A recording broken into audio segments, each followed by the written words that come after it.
기준전극 두 번째 시간입니다. 금속의 전위를 측정할 때에는 기준이 있어야 하고 우리는 그 기준을 황산동 전극으로 하는 겁니다. 이 기준을 바꾸면 금속의 전위도 달라지겠죠? 이번 강의의 제목이 기준전극이고 황산동 전극에 대한 강의를 하는 시간이니까 배관의 전위를 측정할 때 이 황산동 전극이 기준이겠구나 하는 생각이 드시겠지만 그냥 물어보면 땅을 기준으로 하는 땅에 대한 전위라고 알고 계신 분들이 많습니다. 황산동 전극이 기준입니다. 황산동 전극에 대한 배관의 전위를 측정하는 거예요. 첫 번째 시간과 연결해서 강의를 진행하겠습니다. 아연과 구리로 만든 다니엘 전지가 땅 속에 있는 아연의 전위를 측정하는 황산동 기준전극과 같다는 것과 1.1V와 마이너스 1.1V의 의미를 설명드렸습니다.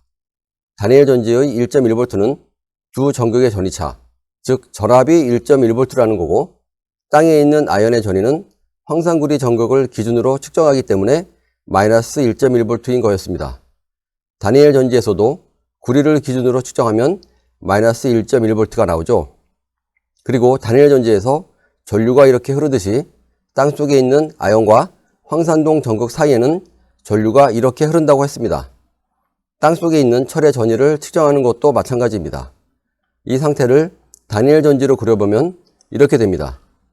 여기에 아연 대신 땅속에 있는 철을 놓고 다니엘 전지를 만든 겁니다. 배관의 방식 상태에 따라 이때의 전압은 다양하게 나타나겠지만 마이너스 1.5V라고 하겠습니다. 이 값을 보고 배관의 방식 상태를 판단하는 거죠. 여기서 나타나는 전위값은 황산동 전극의 구리를 기준으로 측정하는 값이고요. 전류는 이 방향으로 흐릅니다. 그런데 잘 보시면 전류가 배관에서 기준전극 쪽으로 흐르고 있습니다.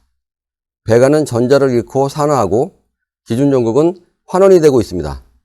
전해질에서는 전류가 유출되는 금속이 산화하고 전류를 받는 금속은 환원이 되잖아요. 전위 측정을 하기 위해서 황산동 전극을 대고 회로를 형성하면 배관이 부식을 합니다. 그렇지만 걱정은 하지 않으셔도 됩니다. 만약 전압계를 걸지 않고 바로 연결하면 이때에는 0.1에서 0.3mA 정도의 전류가 흐릅니다. 그런데 기준전극을 이렇게 배관과 바로 연결하는 경우는 없죠. 기준전극은 전위 측정용이기 때문에 항상 전압계가 사이에 들어갑니다. 이때 흐르는 전류는 전압계의 저항으로 인해서 0.1 마이크로암페어에서 0.3 마이크로암페어 정도로 아주 작습니다. 전류가 작다고 해도 이런 상태로 계속 놔두는 것은 좋지 않습니다. 전위 측정은 짧은 시간 동안에 끝나기 때문에 배관에 미치는 영향은 없다고 할 수 있습니다. 그런데 몇 개월 이상 또는 몇 년 동안 계속 이런 상태로 놔두는 경우도 있습니다.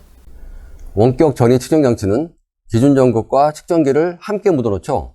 제가 알기로는 현재 국내에서 운영하는 원격 전위 측정 장치는 전위를 측정하는 몇 초 이외에는 회로가 분리되는 걸로 알고 있습니다. 전위를 측정하는 잠깐 동안만 회로가 연결이 되고 나머지 대부분의 시간에는 분리가 되는 거죠. 그렇게 제작을 한 이유가 제가 방금 설명한 전류가 흐르기 때문이 아니고 낙뢰에 의한 피해를 입지 않기 위해서인 걸로 알고 있는데 이유에 어찌되었든 전위를 측정하는 시간 이외에는 회로가 분리되기만 하면 됩니다. 이 부분은 확인을 해보시고 만약 그렇게 되어 있지 않다면 바꾸시는 게 좋습니다. 그리고 원격으로 하는 전위 측정은 기준전극의 정확성이 더 중요한데 이 상태로 오랜 기간 회로를 구성해 놓으면 황산동 전극이 환원이 된다고 했죠. 환원이 되더라도 구리에 구리가 환원이 되는 거니까 전위의 변화가 없어야 합니다. 그런데 변화가 생겨요. 심하게는 차이가 몇백 mV 나기도 하는데 여기에 대한 내용은 조금 민감한 부분이 있습니다. 저도 원인을 밝혀보려고 실험도 많이 했고 그 실험을 영상으로 만들어 놓기는 했는데 기회가 되면 말씀드리기로 하고 황산동 기준전극에 대한 소개를 계속하겠습니다.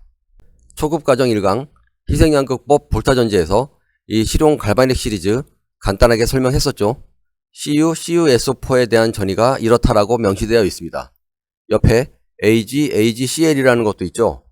염화은 전극이라는 건데 우리는 사용을 하지 않습니다. 기준전극이 바뀌니까 전위도 달라지죠. 우리가 사용하는 황산동 기준전극은 이렇게 제작이 되어 있어서 편리하게 사용합니다. 많은 종류가 있는데 모양만 다르고 다 같은 겁니다. 이런 모양을 가장 많이 사용합니다. 일반적인 황산동 기준 전극이고요. 끝이 이렇게 뾰족하게 생긴 것도 있어요.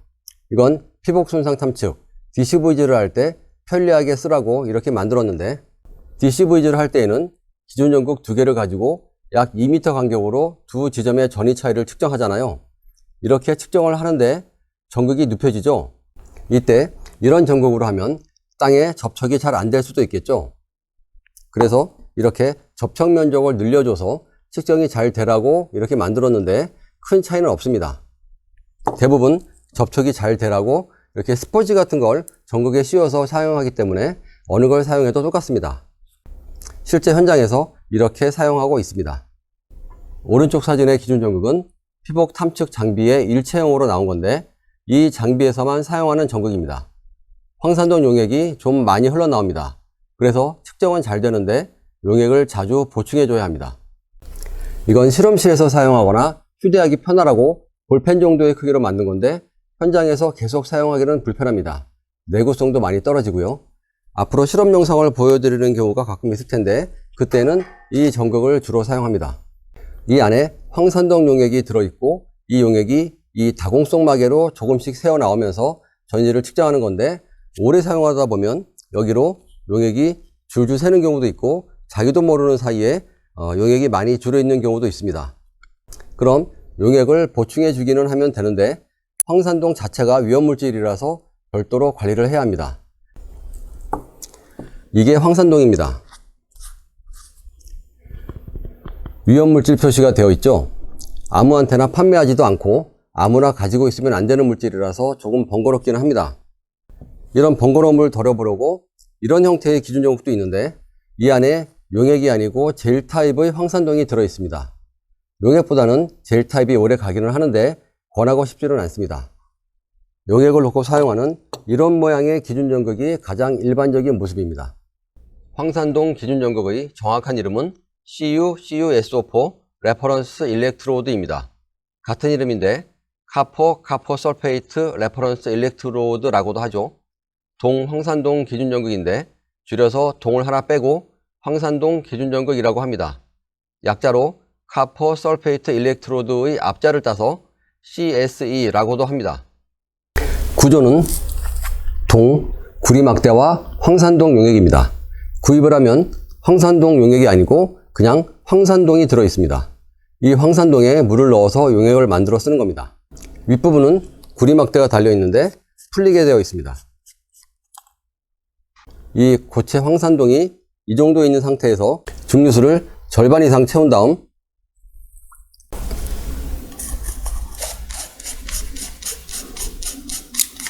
조립을 하고 흔들어서 충분히 용액시켜주면 됩니다. 그리고 용액된 다음에도 바닥에 고체 결정이 남아 있어야 합니다. 물을 넣으실 때 아무 물이나 쓰면 안 되고 꼭 증류수를 넣어야 합니다. 생수도 안 됩니다. 황산동 전극에는 황산동 용액 안에 있는 구리이온이 환원되는 반응만 일어나야 하는데, 이 안에 다른 양이온이 있으면 여러 반응이 일어나기 때문에 기준이 틀려집니다. 증류수는 순수한 H2O이니까 양이온은 수소이온밖에는 없습니다. 이 안에 양이온은 증류수에서 나온 수소이온과 황산구리 CuSO4에서 나온 구리이온만 있어야 합니다. 그럼 수소이온은 괜찮은가? 괜찮습니다. 이온화 경향이 구리가 더 작죠? 환원 반응은 구리에서만 일어납니다. 이게 무슨 말인가 하시는 분은 기초이론에 이온화 경향에 대한 강의가 있습니다. 이온화 경향은 전기방식에서 가장 기초적인 이론 중에 하나니까 꼭 알고 계시기 바랍니다. 이 증류수는 약국에서 구입할 수 있습니다. 그런데 증류수를 구입하는 사람이 많이 없을 겁니다. 식염수라는 게 있는데 눈이나 코를 소독할 때 사용하기 때문에 많이 사죠. 저도 과거에 약국에서 증류수를 달라고 했더니 거기서 착각을 해서 식염수를 주더라고요. 아무 생각 없이 들고 나오다가 식염수라고 쓰인 걸 보고 바꿔왔는데 식염수는 소금물입니다. 식염수를 사시면 안 되고 꼭 증류수를 사셔야 합니다. 1리터짜리가 약 2~3천 원 정도 합니다. 비싸지 않습니다. 그리고 용액을 섞었을 때 이렇게 고체 황산구리가 남아있어야 하는 이유는 황산동 용액이 항상 포화된 상태로 있어야 하기 때문에 그렇습니다. 네이스 CP2의 내용입니다. 카퍼 설페이트 일렉트로드에 대해서 나와 있는데요. 약자로 CSE라고 했었죠. 이 부분을 보시면 기준 전극은 포화된 황산구리 용액에 동봉을 넣은 형태로 되어 있다라고 나옵니다. 동봉은 구리 막대죠. 그림 1-10에 설명이 있다고 합니다. 이 그림인데요. 용액은 Saturated Copper Sulfate Solution, 포화 황산동 용액이어야 합니다. 항상 포화 상태로 있어야 하는데 딱 맞게 포화를 시켜놓으면 포화 상태가 유지되고 있는지 알 수가 없죠. 그래서 바닥에는 항상 녹아있지 않은 고체 상태의 황산구리 결정이 남아있어야 합니다. 실물로 보면 이렇습니다. 파란색 용액이 포화된 황산동 용액이고요. 바닥에 용해되지 않은 황산구리 결정이 있어야 합니다. 이렇게 결정이 남아있어야 포화 상태인 줄 알 수가 있죠. 이 전극은 바닥에 결정이 남아있어서 포화 상태이긴 한데 용액의 색이 깨끗하지가 않죠. 오래 사용해서 오염이 된 겁니다. 크게 문제가 되지는 않지만 이 정도 되면 다 비우고 청소를 한 다음 다시 채워주는 게 좋습니다. 그럼 왜 포화를 시켜야만 하는지가 궁금해지죠? 금속의 전이는 표준 상태의 기준 전극으로 측정하는 게 원칙입니다. 이건 네른스트 이퀘이션이라고 하는 전기 방식의 가장 기본적인 식인데요. 이 식 자체는 어렵지 않지만 이 식을 유도하기까지가 조금 복잡합니다. 이 내용은 CP2 1장의 부식 이론에 있고요. CP3에서도 1장에서 또 나옵니다. 여기서는 조금 더 자세하게 설명이 되어 있는데 이번 강의에서는 CP2의 내용으로 간단하게만 설명드리고 자세한 내용은 고급 과정 정도에서 하겠습니다. 이 제로는 표준 상태의 전극전이인데 헬프셀, 반전지 전극전이라고 써 있어요. 이게 전지잖아요. 그럼 이건 전지의 반이니까 반전지가 되는 겁니다. 배관에 기준 전극을 연결한 상태도 전지가 되는 거고 기준 전극만 보면 반전지입니다. 물론 왼쪽에 철이 있는 부분도 반전지가 되죠. 이는 표준 상태가 아닌 현재 용액에 있는 전극의 전이입니다. 기체에서의 표준 상태는 일기압일 때를 말하듯이 용액에서 표준 상태는 그 안에 들어있는 이온의 농도가 1몰일 때를 말합니다. 황산동 전극에서 용액은 황산구리 용액을 말하는 거고 황산구리 용액의 표준 상태라고 하면 이 안에 들어있는 구리 이온의 농도가 1몰일 때를 말하는 겁니다. 그런데 지금 이 안에 들어있는 황산구리 용액은 포화 상태니까 농도가 1몰이 아니겠죠? 표준 상태가 아닌 이때의 전극전이 E는 이렇게 계산을 하라는 겁니다. 여기에 나오는 A는 액티비티인데 액티비티의 의미는 광범위해서 우리말로 표현하기가 좀 어렵습니다. 활성도나 활동도라고 밖에는 표현할 수가 없는데 의미는 어느 정도 활발하게 반응이 일어날 것인가 하는 거예요. 고체, 액체, 기체, 용액에서 액티비티의 의미는 조금씩 다릅니다. 용액에서는 농도가 진할수록 반응이 활발하게 일어납니다. 용액의 액티비티는 농도를 말합니다. 이 기호는 용액에서 금속이온의 액티비티라고 나와 있는데 용액은 황산구리 용액이고 금속이온은 구리이온이 되겠죠. 황산구리 용액 안에 있는 구리이온의 농도를 말하는 겁니다. 밑에 있는 AM도 액티비티인데 이건 금속의 액티비티예요. 금속이니까 고체의 액티비티인데 금속의 액티비티는 농도가 아니겠죠. 금속이 농도가 진하다, 연하다 이렇게 표현하진 않잖아요. 금속은 있으면 반응을 하는 거고 없으면 반응을 안 하는 겁니다. 그러니까 있으면 1이 되는 거고 없으면 식에서 빠지는 거죠. 순수한 금속일 때가 1입니다. 기준 전극에는 순수한 구리를 사용하니까 이건 1입니다. 그럼 위의 식에서 여기는 순수한 구리가 들어가니까 1이고요. 황산구리 용액의 농도가 만약 1몰이라고 한다면 여기도 1이 되겠죠. LN은 자연로그인데 LN 1분의 1은 LN 1이고 LN 1은 0이잖아요. 그럼 이게 다 0이 돼서 없어지니까 이는 이 제로가 됩니다. 황산구리 용액의 농도가 1몰일 때에는 이 식이 필요가 없이 측정한 값이 표준전이라는 거죠. 그러려면 여기에 해당하는 황산구리 용액의 농도를 항상 1몰로 유지해야 하는데 가능할까요? 이 용액의 농도를 매일 점검하면서 1몰이 안 되면 1몰로 맞추는 그런 일을 못 하잖아요. 그래서 이걸 아예 포화된 농도로 맞춰버리는 거예요. 여기서 온도도 변수가 되긴 하는데 현실적으로 미치는 영향이 미미합니다. 1도씨 변할 때마다 전위는 약 0.9mV 정도 달라집니다. 다른 건 다 상수니까 포화된 황산동 용액의 농도를 넣고 미리 계산을 해 놓으면 우리가 가지고 다니는 기준 전극은 항상 포화된 상태니까 이때의 전극 전위인 이 값을 정할 수가 있는 거죠. 기준 전극을 포화시키는 이유를 간단히 설명하기 위해서 중간 과정을 많이 건너뛰었습니다.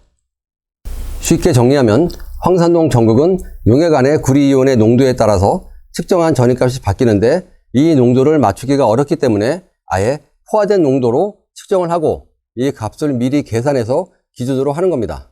포화된 농도는 항상 일정하니까 기준으로 정할 수 있는 거죠. 그리고 항상 포화 상태가 유지되고 있는지 알기 위해서는 바닥에 이렇게 결정이 남아 있어야 하는 겁니다. 마지막으로 겨울철에는 이 전극이 얼어서 깨질 수가 있습니다. 차량 안에 보관하지 마시고 반드시 실내에 보관하셔야 합니다.